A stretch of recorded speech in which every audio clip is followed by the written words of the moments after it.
You ask Tiger to solve. This deals with linear equations with one unknown. The final result is y equals -1/8.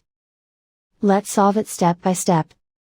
Group all constants on the right side of the equation. Subtract 5/8 from both sides.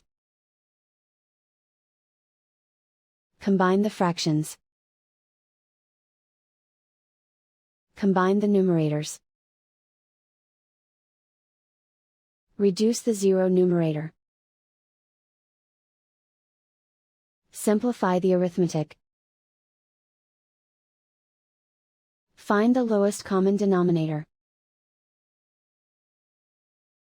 Multiply the denominators. Multiply the numerators.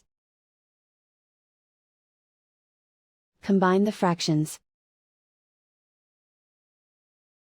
Combine the numerators. And so the final result is y equals -1/8.